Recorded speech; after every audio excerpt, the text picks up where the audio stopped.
Good evening, my little creatures of the night. Mr. Wendigo back again with your late night creature feature.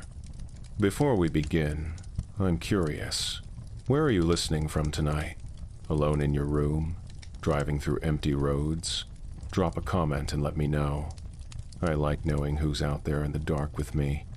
Now then, let's see what tonight's tale brings us. The Deep Shift. Tommy Rhodes had been mining coal for 16 years, and in that time he'd learned one truth that never changed. The mountain didn't care about you. Didn't care about your mortgage, or your kids, or your bad knee, or your plans for retirement. Didn't care about your hopes, your dreams, your prayers to whatever God you believed in. The mountain took what it wanted, when it wanted, and the best you could do was stay alert, work smart, and hope today wasn't your day. He'd worked mines in Pennsylvania, Ohio, West Virginia, all through the Appalachian spine where coal ran thick and deep and men had been digging their graves for 2 centuries. They were all the same in the dark. Same smell of dust and diesel and sweat. Same creak of timber supports holding back the weight of the world. Same drip of water from seams you couldn't see. Same knowledge, bone deep and constant, that 1,000,000 tons of rock was sitting above your head, held up by nothing but wooden beams and human stubbornness and prayers to a God who probably wasn't listening. Tommy's father had been a miner, his grandfather too, 3 generations of men crawling into the earth and crawling back out if they were lucky. His father had made it to 62 before the black lung got him. His grandfather hadn't been so lucky. Cave-in at the Redmond shaft in 1974. They never found the body. Shaft 7 was different. He felt it the first day, when the company van drove up the old access road and the mine entrance came into view for the first time. The Black Damp Mining Company had been defunct since 1923, 100 years of rust and kudzu and Appalachian silence. The old structures were still standing, barely, wooden frames, gray and rotting, company buildings with their roofs caved in and their windows like empty eye sockets. The processing equipment was frozen in place, conveyor belts and sorting machines turned to monuments of decay. The company town was still there too, or what was left of it. 2 rows of identical houses, built cheap and falling apart, where the miners and their families had lived in company-owned squalor. A general store with its front porch collapsed, a church with no roof, its steeple pointing at the sky like an accusation, and the shaft entrance, set into the mountainside, a dark rectangle of stone that had been sealed with concrete. Not a professional job, this wasn't the careful work of engineers. This was a wall poured in a hurry by men who wanted to be done and gone, concrete slapped against timber framing, rough and uneven and desperate. The kind of work you did when something was chasing you. Someone had carved a word into the concrete before it dried. Just one word, in letters 6 inches tall, deep enough that 100 years of weather hadn't worn them away. Never. What happened here? Tommy asked Earl Jennings, the shift supervisor. Earl was 58 years old, born and raised in Harlan County, 3rd-generation coal miner. His father had worked these mountains. His grandfather had too, had died in these mountains, according to the local stories. Earl had the look of a man who'd spent his whole life underground, weathered face and knowing eyes, and a way of moving that said he understood exactly how dangerous every single day was. Earl spat tobacco juice into the red dirt and stared at the concrete seal like it owed him money, like it had taken something from him that he'd never get back. 37 men went down for the night shift on October 15th, 1923, he said. Company records say there was a collapse, sealed the whole shaft, never recovered the bodies. That's not what I asked. Earl looked at him, old eyes and a weathered face, the look of a man who'd seen too much and couldn't unsee any of it. The look of a man who was about to tell you something he didn't want to say but couldn't keep inside anymore. My grandmother told me stories when I was a boy, said something came up out of that shaft before they sealed it. came up wearing her husband's face, my grandfather, that is wearing his voice, calling her name from the tree line at 3 in the morning, but walking wrong, moving wrong. Joints bending in directions joints shouldn't bend. She said it wasn't him anymore. Said whatever was inside him was just wearing him like a Sunday coat. Tommy waited for the punchline, the old-timer's grin, the laugh, the got-you-good new guy that would turn this into a hazing ritual, something to tell the boys back at camp. It didn't come. They sealed 37 men in there, Earl said quietly. Some of them were still alive when the concrete went in. You could hear them screaming, my grandmother said. Screaming and pounding on the inside of the seal while it dried. Company men stood at the entrance with rifles, making sure nobody came out, making damn sure nobody came out. They stood there for 3 days until the screaming stopped. Earl turned away from the shaft, like he couldn't stand to look at it anymore. Like looking at it too long might make something look back. And now corporate's got dollar signs in their eyes, and they're asking me to help break it open. Behind them, Mason Burke was unloading the demolition charges from the equipment truck. Mason was 45, ex-Army, built like a tank and twice as practical. He'd been blowing holes in mountains for 20 years, first for Uncle Sam in Afghanistan and then for whoever paid best. Tommy had worked with him before the man was competent, professional, and utterly without imagination, which made him perfect for a job like this. "You believe those stories?" Tommy asked Earl. "Doesn't matter what I believe. What matters is that my grandmother wasn't a liar, and she wasn't crazy, and she spent the rest of her life sleeping with a shotgun next to her bed. She'd wake up screaming sometimes, screaming my grandfather's name, telling him to go away, telling him she knew it wasn't really him." Earl shook his head. "I told corporate this was a bad idea. Told them some shafts stay closed for a reason. They said the coal seam in there is worth $60 million and I could either help them get it or find another job." "So you took the job." "I got grandkids, Tommy. I got a mortgage. I got a wife with medical bills and a son who can't find work. I got the same chains everyone else in this county's got." Earl looked back at the concrete seal, at that single carved word. "Doesn't mean I think this is right. Doesn't mean I'm not scared of what we're going to find." Tommy didn't say anything. He didn't believe in ghosts or curses or things that wore human faces. He believed in gas pockets and unstable ceilings and equipment failure. He believed in the 1,000 natural ways a mind could kill you without any help from the supernatural. He'd seen men die underground, crushed, suffocated, burned. He knew exactly how dangerous this job was. But looking at that concrete wall, at the word never carved by hands that had been dead for 100 years, he felt something he hadn't felt in a long time. He felt like the mountain was watching him, and he felt like it was hungry. They broke through the seal 3 days later.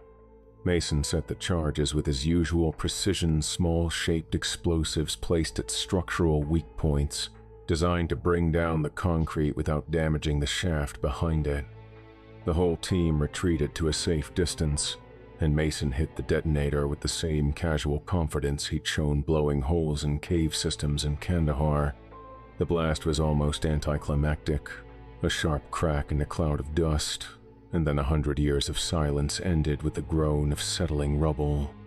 The opening was about 6 feet wide and 8 feet tall, jagged concrete edges surrounding a darkness so complete it seemed to swallow their flashlight beams whole.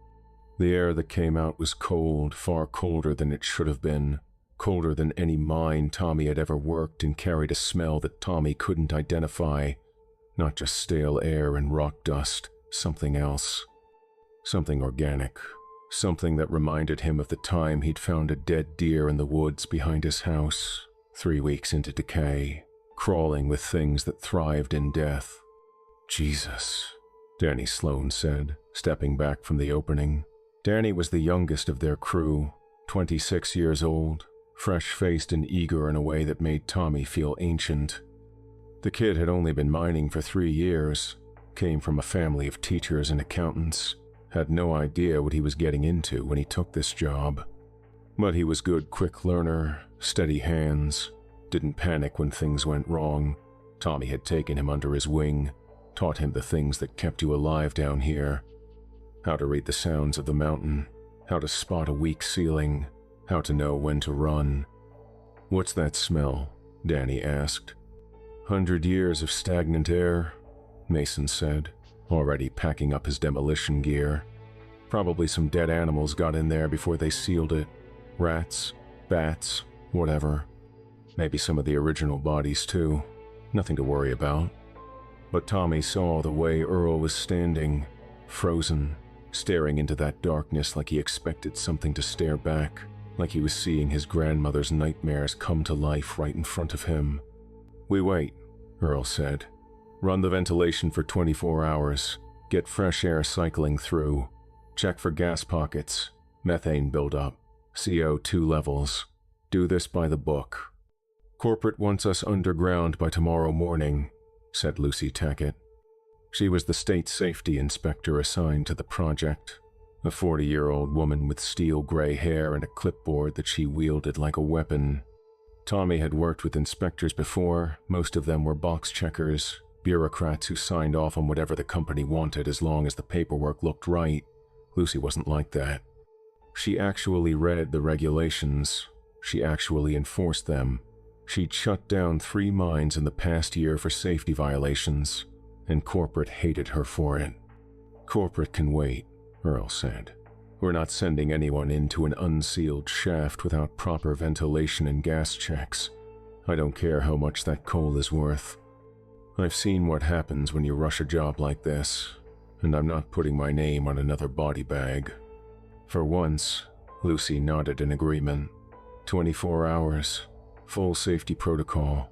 Anyone who doesn't like it can take it up with MSHA. They set up the ventilation equipment that afternoon, massive fans that would cycle air through the shaft and hopefully clear out any toxic buildup from the century of isolation. The readings came back strange. .2 levels were high but not dangerous. Oxygen was low but within acceptable limits. No methane, which was good. But there was something else in the air, something the sensors couldn't identify, a trace element that showed up as an error code on the readout. "Probably just calibration issues," Mason said. "These sensors are old as shit. I'll have someone check them tomorrow." Tommy wasn't so sure, but he kept his mouth shut because he didn't have a better explanation, and because the look on Earl's face told him that voicing doubts would only make things worse. That night, Tommy dreamed of the dark. Not the darkness of sleep, but the darkness of the mine, thick and heavy and alive, pressing against him from all sides like the mountain itself was trying to squeeze him out of existence. In the dream, he was walking down a tunnel that stretched forever, his headlamp cutting a weak beam through air that seemed to push back against the light. The walls were wet with something that wasn't water. The floor was covered with bones, and somewhere ahead of him, in the black, something was moving. Something was calling his name. Something that sounded like his father, dead 12 years now, calling to him from a darkness that went down forever. "Tommy, son, come find me. I've been waiting for you. I've been waiting so long." He woke up in his trailer at base camp, heart pounding, sheets soaked with sweat. Through the thin walls, he could hear the ventilation fans running, a constant low hum that would be the soundtrack to the next few weeks of his life. Outside his window, the mountain loomed against the stars, watching, waiting. And somewhere deep inside it, something was awake. They went down the next morning. Tommy, Earl, Danny, Mason, and Lucy, a team of 5, more than enough for an initial survey. They'd clear the main shaft, check structural integrity, map the tunnels for the full crew that would follow. Standard procedure. Tommy had done it a dozen times before at other mines, other mountains, other dark places that didn't want him there. The shaft entrance felt like a throat. The jagged concrete edges of the breach were teeth, and beyond them the darkness waited with the patience of something that had been alone for a very long time. Their headlamps clicked on one by one, 5 beams of light pushing into the black, revealing ancient timber supports and rusted rail tracks and walls stained with a century of mineral deposits. "Stay together," Earl said. His voice echoed strangely, bouncing off walls that seemed to absorb sound rather than reflect it. "Nobody goes anywhere alone. You hear something, you see something, you tell the group. Understand?" They understood. The main shaft descended at a gentle slope, following the coal seam deep into the heart of the mountain. The air was cold, colder than any mine Tommy had ever worked, cold enough that he could see his breath in the beam of his headlamp, and that strange smell was stronger here, organic, almost like meat, but not quite. Like something that had been dead so long it had become something else entirely. The old equipment was still there. Ore carts rusted in place on the tracks, pickaxes leaning against walls, handles rotted away. Lunch pails that miners had never come back for, their contents long since turned to dust. It was like walking through a photograph of 1923, everything frozen in the moment when the world above had decided that nothing would ever leave this place again. They found the first body 50 yards in. It was sitting against the tunnel wall, slumped like it had just sat down to rest and never gotten back up. The clothes had rotted away to fragments, but Tommy could see the leather of a mining belt, the rusted shape of a headlamp, the brown bones of hands still clutching a pickaxe. The skull was tilted back against the rock, empty eye sockets staring at the ceiling. "One of the 37, Earl said quietly. "Didn't make it far." Danny made a sound in his throat, something between a gag and a whimper. Tommy put a hand on his shoulder, steadying him. "First time seeing old remains?" Tommy asked. "Yeah. Won't be the last. Mines are full of them, if you know where to look. Men who got trapped, got lost, got left behind. The mountain keeps them, holds on to them. Won't let them go." Tommy tried to make his voice calm, practical, the voice of experience. "Nothing to be afraid of. He's been dead 100 years.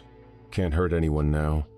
But as they moved past the body, Tommy noticed something that made his stomach turn. The bones of the ribcage were broken, not cracked from decay or collapse, but broken outward, pushed out from the inside, like something had been trying to get out, like something had hatched. He didn't mention it to the others. They found more bodies as they went deeper. Some were alone, sprawled in tunnels or slumped against walls. Some were in groups, 2 or 3 together, huddled like they'd been trying to stay warm, or like they died defending themselves from something they couldn't fight. All of them had that same damage. Rib cages burst outward, skulls cracked open from the inside, bones scattered in patterns that didn't match any collapse or natural decay. "What the hell happened here?" Mason muttered, kneeling next to a cluster of 3 skeletons. "This doesn't look like any cave-in I've ever seen." "Company records said collapse," Lucy said, but her voice was uncertain. She was photographing everything, documenting the scene with a professional detachment that was starting to crack around the edges. "Company records are bullshit," Earl said. "Look at these bones. Look at the walls." He shone his light on the tunnel surface, and Tommy saw what he was pointing at. Scratches. Deep scratches in the rock, in patterns too deliberate to be pickaxe marks. Not random damage. Letters, words, carved into the stone by desperate men in the last hours of their lives. "It wears us. It wears us. It wears us." Tommy felt the cold settle deeper into his bones. They found a chamber about 200 yards in a wider space where the tunnel opened up, probably an old work area or equipment depot. More bodies here, more bones. And on the far wall, written in something that had long since dried to brown-black streaks, a message. "God forgive us, we dug too deep." It was sleeping. Now it wears us. Don't let it out. I think we should go back, Danny said. His voice was shaking badly enough that his headlamp beam wavered on the walls. I think we should go back right now. Tommy agreed with him. Every instinct he had was screaming at him to turn around, to walk back up that shaft, to get in his truck and drive until this mountain was a speck in his rearview mirror. But before he could say anything, Mason's radio crackled. Base camp to survey team. Come in. Mason grabbed his radio. Survey team here. Go ahead. Static. Then a voice, but not from base camp. A voice that sounded like it was coming from deeper in the mine, from the tunnels ahead of them, from somewhere in the dark that their lights couldn't reach. Tommy? Tommy, is that you? Thank God. I've been lost down here for so long. Please, Tommy, please help me. I can hear you. I can hear you breathing. Please. Tommy's blood went cold. The voice was his father's. His father had been dead for 12 years. Don't answer it. Earl's voice cut through the frozen horror that had gripped Tommy's chest. The old man's face was pale in the beam of the headlamps, but his eyes were hard, knowing. The eyes of a man who had spent his whole life waiting for this moment and hoping it would never come. That's not your father, Earl said. Whatever that is, it's not anyone you know. It's not anyone who should be here. It's a trick. It's bait. That's what it does. Tommy? The voice came again, echoing from somewhere deeper in the shaft, bouncing off the walls in ways that made it impossible to tell how far away it was. Tommy, I'm hurt. I fell and I'm hurt. Please, son, please help me. I need you. It sounded exactly like him. The same cadence, the way he stretched out certain vowels, the same rough warmth that Tommy had grown up with. The same voice that had taught Tommy to fish, to drive, to work with his hands, to be a man. The same voice that had called him son 10,000 times before cancer had eaten it away. How does it know my name? Tommy's own voice came out as a whisper. How does it know what he sounded like? It's in your head, Earl said. It's reading you, finding the cracks, the soft spots, the people you've loved and lost. That's what it does. That's what my grandmother told me. It finds what you love, what you've lost, what you die to have back, and it uses it to draw you in. It wears the faces of the dead, and it calls you into the dark. That's insane, Mason said. That's absolutely insane. There's got to be another explanation. Someone playing a prank, a radio malfunction, some kind of echo effect, something. Then explain the bodies, Earl shot back. Explain the bones broken from the inside. Explain 37 men sealed in a shaft with rifles pointed at the entrance. Explain why the company buried every record of what happened here and why everyone who knew the truth took it to their graves. Explain the words on the goddamn walls. I can't explain it, but that doesn't mean... Tommy. The voice was closer now. Tommy, why won't you answer me? Don't you love me anymore? After everything I did for you? After all those years? Danny grabbed Tommy's arm. His fingers were digging in hard enough to bruise. We have to go. We have to go right now. Tommy nodded. His body felt like it belonged to someone else, like he was watching himself from a distance, a puppet whose strings were being pulled by something he couldn't see. Yeah, we're leaving. Everyone back the way we came. Stay together. Don't stop for anything. Don't answer anything. They turned and started back up the shaft. Their headlamps bounced off the walls, casting wild shadows that seemed to move on their own, seemed to reach for them with dark fingers. Tommy kept his eyes forward, didn't look back, didn't let himself think about the voice that was still calling his name from the darkness behind them. They made it about 100 yards before Mason stopped. Wait, where's Danny? Tommy spun around, counting heads. Earl, Lucy, Mason, himself. 4. There had been 5 of them. Danny! Tommy shouted into the dark. "Danny!" No answer, just the echo of his own voice bouncing off stone, fading into the black. "He was right behind me," Lucy said. Her voice was tight with controlled panic, the voice of someone who was holding themselves together by sheer force of will. "He was right behind me the whole time. I heard his footsteps." "Danny," Mason added his voice to Tommy's. "Danny, answer us." Silence. The mountain held its breath. And then, from somewhere back in the darkness they'd just come from, Danny's voice. "I'm okay. I'm okay. I just dropped my lamp. Hang on, I'm coming." Relief flooded through Tommy for about half a second. Then he noticed Earl's face. The old man had gone white as bone. "That's not Danny," Earl whispered. "Listen to it. Listen to the way it's talking." Tommy listened. The voice was Danny's, no question. Same tone, same accent, same nervous energy. But there was something underneath it, something wrong.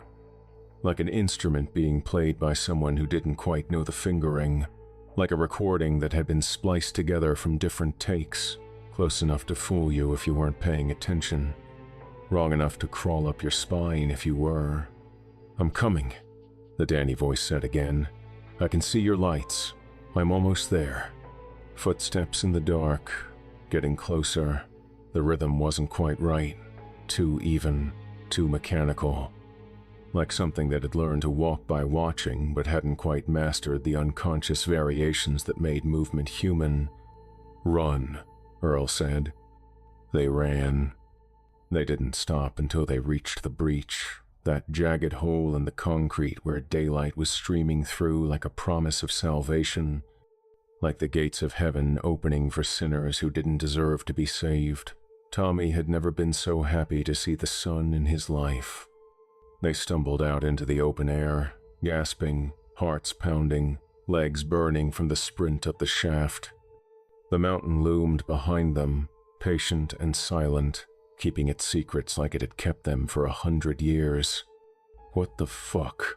Mason was saying, over and over, his professional calm finally shattered. "What the fuck? What the fuck? What the fuck?" "Danny," Lucy said. Her face was streaked with tears she probably didn't know she was crying. "We have to go back for Danny."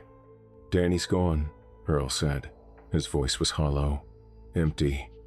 The voice of a man who had seen this before, in stories, in nightmares, in the face of his grandmother crying out for a husband who wasn't her husband anymore. Whatever's down there has him now. If we go back, it'll have us too. We can't just leave him. We don't have a choice. Earl grabbed Lucy by the shoulders, forcing her to look at him. "You think I want to leave him? You think I want another man's death on my conscience? But I've been hearing stories about that shaft my whole life. I know what lives down there. And I know that once it takes you, there's no coming back. Not as yourself, not as anything human." "What is it?" Tommy asked. His voice sounded strange in his own ears, distant, like someone else was talking through his mouth. "What the hell is living in that mine?" Earl released Lucy, looked at the shaft entrance, looked at the word never, still visible on the remaining concrete. "My grandmother called it the Hollowed, said it was old, older than the coal, older than the mountain, maybe older than anything. Said it lived in the deep places, the dark places, the spaces underground where light never reached. Said the miners in 23 dug too deep and woke it up. That doesn't tell me what it is, because I don't know what it is. Nobody does. What I know is what it does." Earl's voice dropped. "It takes people, hollows them out, crawls inside and wears their bodies like puppets, wears their skin, speaks with their voices, walks around in their meat, but it's not them anymore. Whatever made them who they were is gone, eaten. There's just the thing inside, looking out through their eyes, hungry for more." "That's impossible," Mason said, but his voice was weak, uncertain. He'd seen the bodies. He'd heard the voice that sounded like Tommy's dead father. Impossible or not, it's what we're dealing with. Earl turned to Lucy. You need to call this in. Tell corporate the shaft is compromised. Tell them there was a gas pocket, a collapse, whatever story they'll believe. But we need to seal this entrance again. Today. Before nightfall. Before it gets dark and that thing can come out. And Danny? Earl's face was hard as stone. Danny's dead. The thing that comes out of that shaft wearing Danny's face won't be Danny. And if we let it get out, if we let it reach the surface, if we let it spread. He didn't finish the sentence. He didn't have to. Lucy pulled out her satellite phone, hand shaking, and started making calls. Mason sat down on a rock and stared at nothing, his practical, no-nonsense worldview crumbling around him like the rotten timbers of an old mine shaft. Tommy stood at the edge of the breach, staring into the darkness. Somewhere down there, Danny was being hollowed out. Somewhere down there, something was learning to wear him, learning his voice, his memories, his mannerisms. And somewhere down there, his father's voice was still calling his name. Corporate's response came an hour later. Absolutely not. The coal seam in Shaft 7 was worth $60 million. They hadn't spent 2 years fighting environmental reviews and buying local politicians and greasing every palm in Harlan County just to seal the shaft because of unsubstantiated safety concerns. A rescue team would be sent for the missing worker. Operations would continue on schedule. Anyone who disagreed could find employment elsewhere. They're sending more people, Lucy said, lowering her phone. Her face was gray. 12 more workers, arriving tonight. Then they're sending 12 more bodies, Earl said. I tried to explain. I told them about the remains, the messages on the walls, the voice on the radio. They said it was historical artifacts and equipment malfunction and we should document them properly for the company museum. They don't believe me. They think we're trying to scam them out of hazard pay. Tommy looked at the sun, already dropping toward the ridgeline. Maybe 3 hours until dark. 3 hours until the night shift was supposed to go down into a shaft where something was waiting for them. We have to stop them, he said. Block the shaft. Collapse the entrance. Something. With what? Mason asked. His voice was bitter. I used all my charges on the breach. We've got pickaxes and shovels. You want to try filling that hole with hand tools before sundown? Then we warn the workers when they get here. Tell them what we saw. And they'll think we're crazy, just like corporate does. Earl shook his head. You think I haven't tried this before? You think I haven't spent 40 years telling people to stay away from this mountain? Nobody listens. Nobody ever listens. The money's too good and the stories are too old and everyone thinks they know better than the superstitious locals. A sound from the shaft. Distant, echoing, but clear. Footsteps, coming up. It's coming, Earl said. Everyone get back. Get away from the entrance. They retreated, putting 50 feet between themselves and the breach. The footsteps got closer, louder. The rhythm was wrong, not quite the natural cadence of human walking. Too even, too mechanical. Like something that had learned to walk by watching but hadn't quite mastered the unconscious variations. A figure appeared in the darkness of the shaft, stepped forward into the light. Danny. He looked exactly like Danny. Same work clothes, same young face, same nervous smile that he'd worn every day since he started on the crew. He even raised his hand in the same awkward wave Danny always used. Hey guys, sorry I scared you back there. I got turned around in one of the side tunnels. Took me forever to find my way back. He stepped out of the shaft, into the sunlight, and stopped. The smile froze on his face. For a long moment, he just stood there, half in shadow and half in light, not moving, not breathing. Tommy realized suddenly that he hadn't seen the thing breathe once since it emerged. Then the smile widened, stretched. kept stretching until it was too wide for Danny's face, until the corners of his mouth were nearly touching his ears, until his lips split and something dark and wet leaked out from inside. The light, it said, and the voice wasn't Danny's anymore. It was something else deep and resonant and wrong, like multiple voices layered on top of each other, like a choir of the damned speaking in unison. The light hurts, but we can wait. We've waited 100 years. We can wait a few more hours. It stepped back into the shadow of the shaft. Danny's face, Danny's wrong, broken, impossibly smiling face watched them from the darkness. "We'll see you tonight," it said. "We'll see all of you tonight. We're so hungry. We've been so hungry for so long." And then it retreated into the black, and they could hear those mechanical footsteps descending back into the deep, and Danny, or what was left of Danny, was gone. The 12 new workers arrived at 6 p.m., just as the sun was touching the ridge. Tommy tried to warn them. He stood in front of the equipment truck as they unloaded, told them everything, the bodies, the messages, the thing wearing Danny's face. They listened politely for about 30 seconds before their foreman, a thick-necked man named Greer, told him to step aside. "Corporate warned us about you," Greer said. "Said you'd had some kind of breakdown, seeing things that aren't there. They're sending a psych eval team tomorrow." He clapped Tommy on the shoulder with false sympathy. "Why don't you get some rest, buddy? You look like shit." "I'm not crazy, Earl, tell them." But Earl had gone quiet, withdrawn into himself, into that place where men go when they've fought a battle too long and finally lost. He'd spent his whole life warning people about Shaft 7, and no one had ever listened.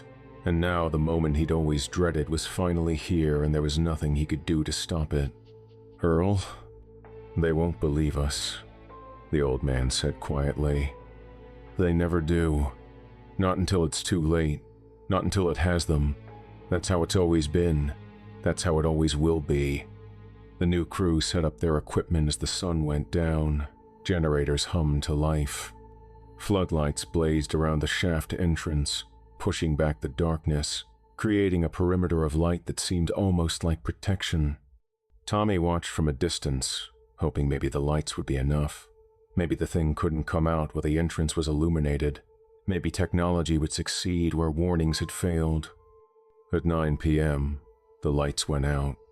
All of them, all at once. Generators sputtering and dying like something had reached inside and ripped out their hearts. Floodlights fading to nothing. The camp plunged into darkness so complete it felt like being buried alive. Tommy heard shouting, confusion, someone calling for flashlights, someone else calling for backup generators. And underneath it all, rising from the shaft like smoke, that sound, those footsteps coming up from the deep, but not just one set this time. Many, dozens. The slow, mechanical tread of things that had learned to walk by watching human beings and hadn't quite gotten it right. The screaming started a few seconds later. Tommy ran. He wasn't proud of it, but he ran. He grabbed Lucy's arm and pulled her with him, away from the camp, away from the shaft, into the woods that covered the lower slopes of the mountain. Behind them, the screams continued and then stopped, one by one, replaced by silence, replaced by voices calling out in the dark. "Tommy, Tommy, where are you?" "Lucy, honey, it's okay. You can come back now. Everything's fine. Don't be scared.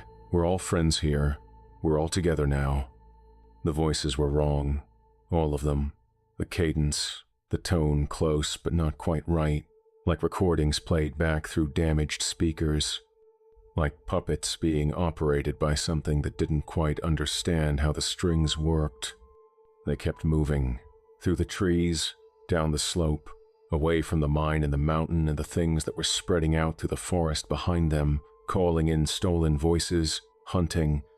Tommy didn't know where they were going. He just knew they had to get away, had to find help, had to warn someone about what was coming out of that mountain. Dawn was 10 hours away. He didn't think they'd last that long. They found an abandoned hunting cabin around midnight. It wasn't much, 4 walls, a roof, a door that's still locked. But it had a fireplace with dry wood stacked beside it, and matches in a tin on the mantel, and after Tommy got a fire going, he almost felt safe. Almost. "How many of them are there?" Lucy asked. She was huddled near the fire, shaking despite the warmth. "How many people did that thing take?" 37 in 1923. Danny today. 12 more tonight, if they got all of them. Tommy did the math in his head. Could be 50. Could be more, if it's been taking people we don't know about. Hikers, hunters, anyone who got too close to that shaft over the years. And they're all out there now? All of them hunting us? I don't know. I don't know how it works. I don't know anything except what Earl told me. Tommy's voice cracked. The exhaustion was hitting him now, the terror catching up to him like a wave he'd been trying to outrun. "I just know we have to make it until sunrise. Earl said it hates the light. Maybe when the sun comes up, they'll go back underground." "And then what? We tell people? Call the authorities? Who's going to believe us?" "I don't know that either." A sound outside, footsteps on dead leaves. They both froze. Then a voice, Earl's voice. "Tommy? Lucy? You in there?" Tommy's heart leaped, then crashed back down. Earl's voice. Yes. But was it Earl, or was it the thing wearing Earl, hunting them through the dark? "How do we know it's really you?" he called out. A pause. Then, "Because I'm going to tell you something only the real Earl would know. Something I never told anyone. Something I've been carrying my whole goddamn life." "Go ahead." "My grandfather didn't die in the shaft. Not exactly. He came out. Came back to my grandmother 3 days after the sealing. Middle of the night. Calling her name. Begging to be let in. Saying he loved her. Saying he'd found a way out. She almost opened the door. Almost. But she looked at his eyes through the window, and she knew. She knew it wasn't him. The eyes were wrong. Empty. Like looking into a well that went down forever." Earl's voice broke. "She got my daddy's shotgun. He was just a boy then. Hiding under the bed, and she waited by that door until sunrise. Waited while that thing wearing her husband's face begged and pleaded and cried. Waited while it told her secrets only he should know. Waited while it promised her everything would be okay if she just opened the door." Silence. And when the sun came up and the thing finally went away, she never forgave herself. She lived another 50 years and she never forgave herself for not opening that door, even though she knew.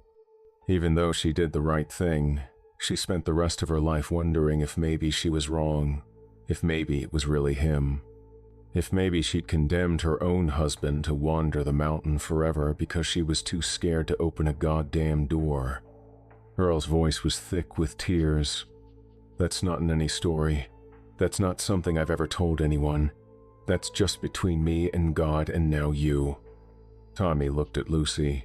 She nodded slowly. He opened the door. Earl stood in the moonlight, looking every one of his 58 years. Behind him, in the trees, Tommy could see shapes moving, circling, watching, waiting. "They're surrounding us," Earl said as he stepped inside, spreading out through the woods. "They know we're here, but they're not attacking. Not yet." "Why not?" "Because they're not just hunting, they're herding." Earl's face was grim. "They're pushing us somewhere. I've been watching their pattern. They're leaving one direction open back toward the mine, back toward the shaft. It wants us underground. It wants us in the dark, where the light can't reach, where it's strongest." Earl sat down heavily by the fire, his old bones creaking. "It's been starving for 100 years. A handful of bodies aren't enough. It wants more. It wants to grow. And I think it can't get too far from the shaft. Not yet." It needs to feed more before it can spread. So if we can make it to the road, then maybe we get away. Maybe we find help. Maybe we can warn people before this thing gets strong enough to leave the mountain. And if we can't? Earl didn't answer. He didn't have to. Outside, the voices started again, calling their names, pleading, promising that everything was okay, that they could come out now, that nobody was going to hurt them. Tommy recognized some of the voices: Danny, Mason, Greer. Others he didn't know, probably the workers from tonight, already taken, already hollowed, already adding their voices to the chorus of the damned. And underneath all of them, faint but clear, his father's voice. "Tommy, son, please, it's so cold out here. Please let me in." Tommy turned away from the door and stared into the fire. Dawn was 6 hours away. They made their move at 3 a.m. The things in the woods had been tightening their circle for hours, leaving only one path open back toward the mine, just like Earl predicted, but they'd spotted a gap. A narrow window, just before the herding pattern reset, where they might be able to slip through to the north, toward the access road 5 miles away. 5 miles in the dark, Lucy said, through terrain we don't know, with those things hunting us. "You got a better idea?" Earl asked. She didn't. They went single file, Earl leading despite his age, Tommy in the middle, Lucy bringing up the rear. No lights, the headlamps would just mark them as targets. They moved by moonlight, slow and careful, every snapping twig and rustling leaf making Tommy's heart skip. They made it about a mile before the voices found them. "Earl, honey, Earl, it's me. It's your grandmother. I've been waiting for you so long, baby. Come give me a hug." Earl froze. His whole body went rigid. "She's dead," he whispered. "She died 20 years ago. I held her hand while she went. I know, sweetheart. I know. But I'm here now. I came back for you, just like your grandfather came back for me. Come into the woods, baby. Come, let me hold you one more time." The voice was coming from their left, close, too close, and it sounded exactly like her, the gentle Appalachian accent, the way she called him sweetheart. "Keep moving," Tommy said. "Earl, come on. It's not her. You know it's not her." "Earl, baby, who are you talking to? Who are these people? Come home, sweetheart. Come home to Grandma." Tears were streaming down Earl's face. His hands were shaking badly enough that Tommy could see them trembling in the moonlight. "I never got to say goodbye," he said. "Not really. She died while I was working a double shift. I never got to tell her I loved her. I never got to thank her for everything she did." "Earl," Tommy grabbed him, spun him around. "That thing killed your grandfather, wore his skin, made your grandmother live in fear for the rest of her life, made her doubt herself until the day she died, and now it's using her voice to try to take you too. Don't let it. Don't give it the satisfaction. Don't let it win." Earl stared at him. The voices kept calling his grandmother, his grandfather, his father, his mother, people he'd known and loved and lost over 58 years of living in the shadow of this mountain. "Keep moving," Earl said finally. "Let's go." They went. The access road appeared through the trees around 4:30 in the morning. Just a strip of gravel cutting through the forest, leading back to civilization, back to safety, back to a world where things made sense and the dead stayed dead. They were 50 yards from it when the thing stopped hiding. They came out of the trees all around them, dozens of them, men and women, old miners still wearing the clothes they died in 100 years ago, new workers still in their safety vests. All of them walking with that wrong gait, all of them smiling with mouths that stretched too wide. And in front of them, blocking the path to the road, was Danny, or what had been Danny. It stepped forward, and as it moved, Its body seemed to shift and flow, bones bending in wrong directions, skin rippling like something underneath was trying to get out. The smile on Danny's face split open, and something dark and wet emerged, not flesh, not liquid, something else, something that hurt to look at. "You've been running all night," it said. The voice was many voices, layered and echoing, speaking in terrible harmony. "You've been running and running and you're so tired. Don't you want to rest? Don't you want to stop fighting? Don't you want to come home?" Tommy could feel it in his head, a pressure, a weight, the same exhaustion he'd been fighting all night suddenly magnified 1,000-fold. His legs felt like lead, his eyes burned. Every muscle in his body screamed at him to just lie down, just rest, just let it be over. "It's in our heads," Lucy gasped. She dropped to her knees. "It's doing something to us." "Fight it," Earl said. His voice was strained. "Fight it. Don't let it." The old man collapsed. Tommy caught him, lowered him to the ground. Earl's eyes were open but unseeing, his breath shallow, his body limp.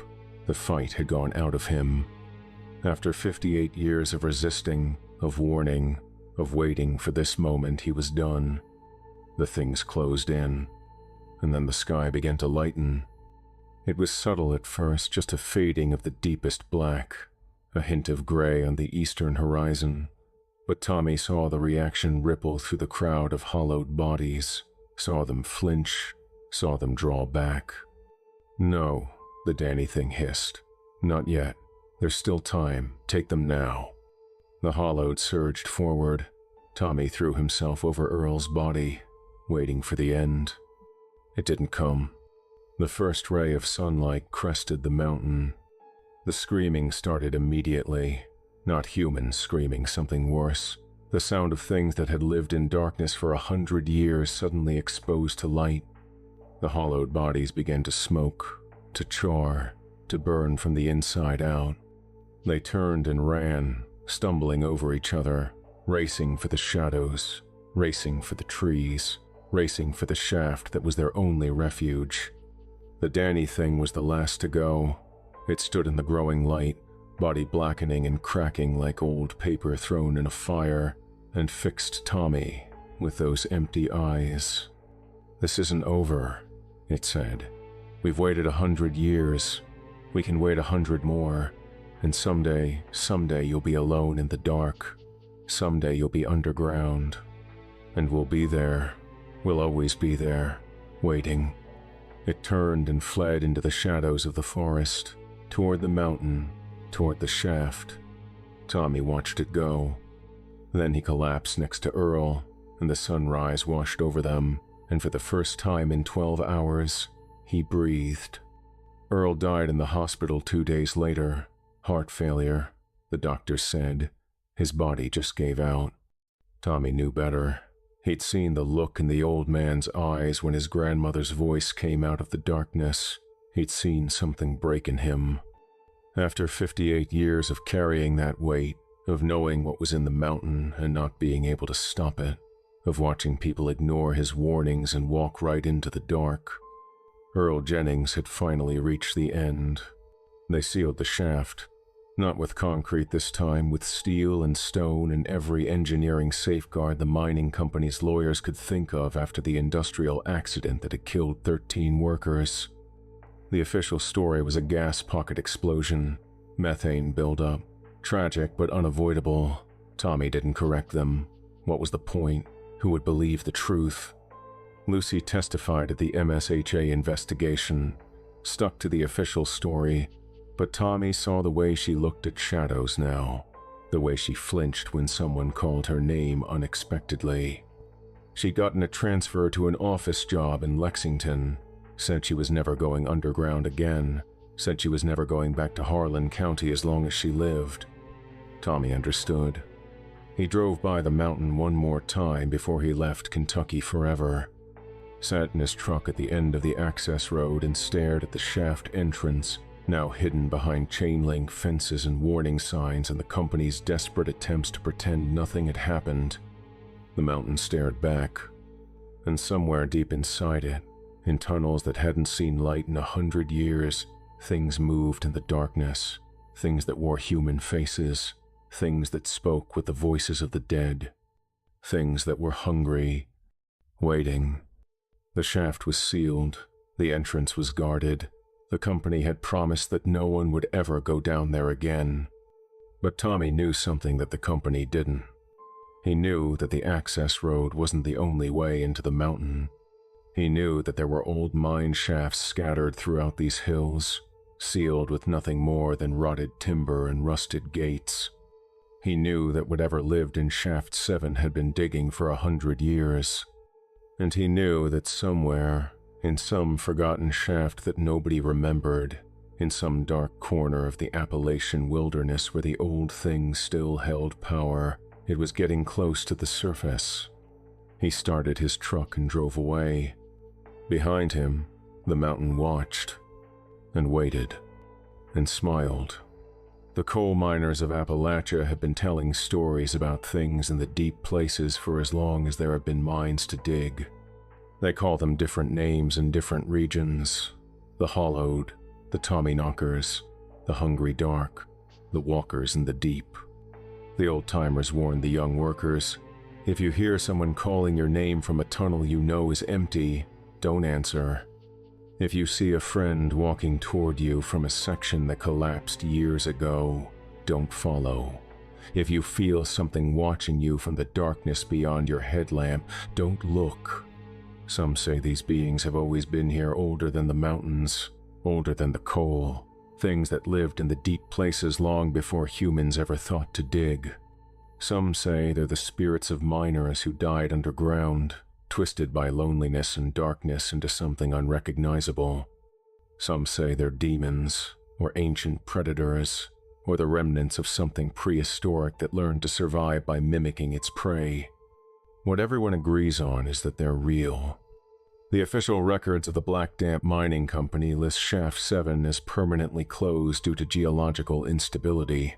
The 37 men who died there in 1923 are commemorated by a small plaque in the St. John, Harlan County Historical Society. Their families received compensation checks and condolence letters, and the company's sincere promise that nothing like this would ever happen again. Nobody talks about what really happened that October night. Nobody talks about the company men with rifles. Nobody talks about the things that came out of the shaft wearing familiar faces.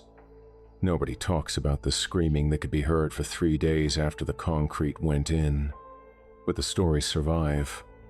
They always survive.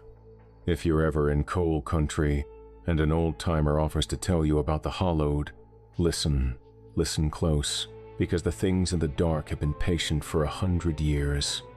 They've been digging, they've been spreading, they've been finding new ways to reach the surface. And sooner or later, they're going to find a way out. When that happens, you'll want to know the signs. You'll want to know the warnings. You'll want to know that when someone you love calls your name from the darkness, you shouldn't answer.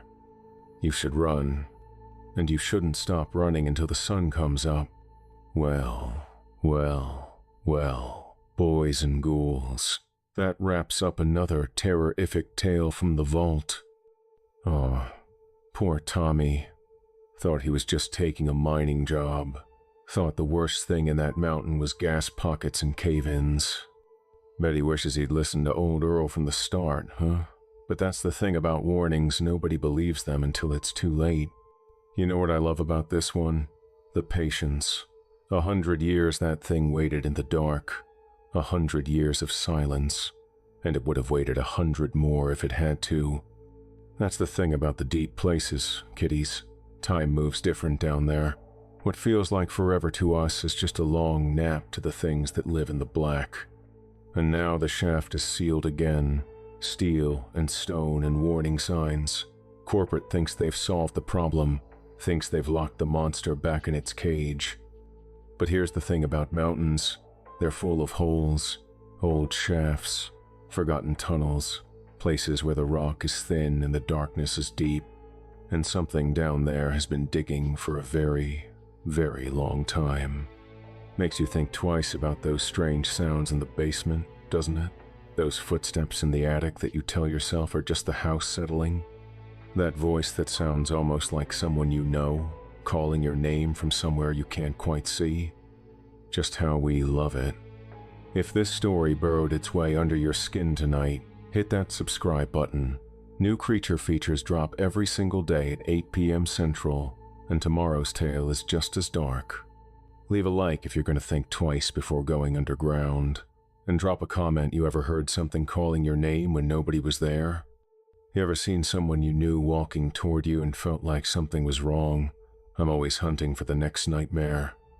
Remember, if someone you love calls your name from the darkness, don't answer, just run, and don't stop until you see the sun. Until next time, kiddies, stay in the light and keep your ears closed. This has been your Late Night Creature Feature. I'm Mr. Wendigo, and something is always digging.